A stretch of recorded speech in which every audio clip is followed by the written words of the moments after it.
కార్మికుల ఐక్యత, కార్మికుల ఐక్యత, కార్మికుల ఐక్యత.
స్టాండ్ వద్ద ఏఐటీసీ జెండా ఆవిష్కరణ కార్యక్రమానికి హాజరు కావడం జరిగింది.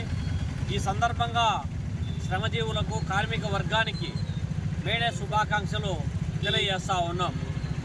చికాగో నగరంలో 1886లో మే 1వ తారీఖున కార్మికులు స్వేచ్ఛ కోసం, స్వాతంత్ర్యం కోసం, అదేవిధంగా దోపిడీకి వ్యతిరేకంగా పోరాటం చేసినటువంటి కార్మికుల పైన నాడు రాచరిక వ్యవస్థ ఉన్నటువంటి పాలక ప్రభుత్వాలు ఏవైతే ఉన్నాయో వాళ్ళను విచక్షణంగా కాల్పులు జరిపినటువంటి నేపథ్యంలో కార్మికుల రక్తం నుంచి పుట్టుకొచ్చినటువంటి ఎర్ర జెండా సాక్షిగా ఈ ప్రపంచంలో ఇప్పటికీ మేడేని కార్యక్రమాన్ని నిర్వహించుకుంటా ఉన్నారు.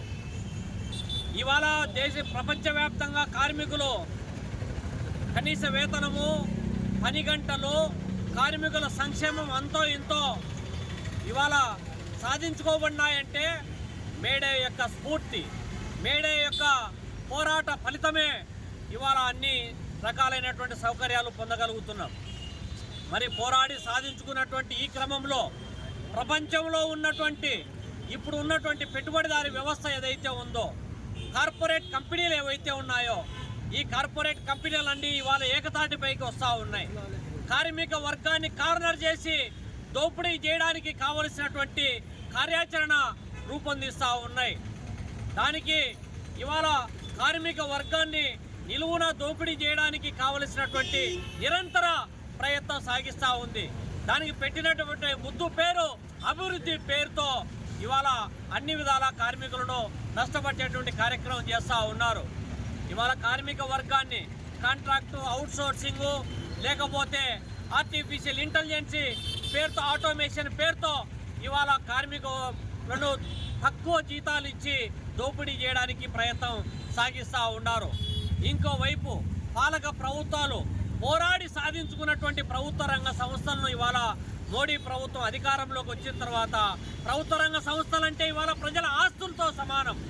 మరి ప్రజల ఆస్తులను కార్పొరేట్ కంపెనీలకు కట్టబెట్టి వాటిని కూడా ప్రజలకు, కార్మికులకు దూరం చేసేటువంటి ఒక దుర్మార్గపూరితమైనటువంటి చర్యలకు పాల్పడుతూ ఉన్నారు.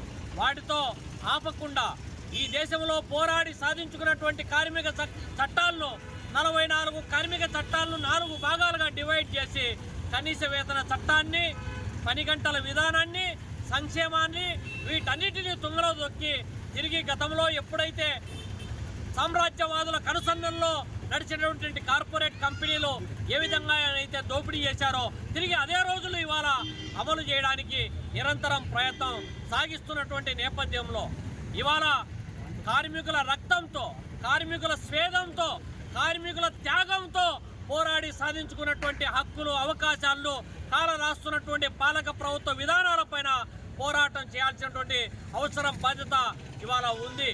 నిరంతరం ఆరుగాలం సంపద సృష్టిలో భాగస్వామ్యం అవుతున్నటువంటి అసంఘటిత రంగ కార్మికుల ఆటో నుంచి హమాలీ వరకు, బిల్డింగ్ నుంచి పెయింటింగ్ వర్కర్స్, కార్పెంటర్స్ నుంచి అన్ని రంగాల అసంఘటిత రంగ కార్మికులు, ఆశా, అంగన్వాడీ, మిడ్ డే మీలు, లేకపోతే మున్సిపల్ వర్కర్స్ నుంచి, ఆర్టీసీ నుంచి, బిఎస్ఎన్ఎల్ నుంచి అన్ని రంగాలలో పనిచేస్తున్నటువంటి శ్రమజీవుల యొక్క హక్కులు కాపాడుకోవాల్సినటువంటి అవసరం బాధ్యత ఇవాళ ఉంది. వాళ్ళ సంక్షేమం కోసం కృషి చేయాల్సినటువంటి అవసరం ఉంది.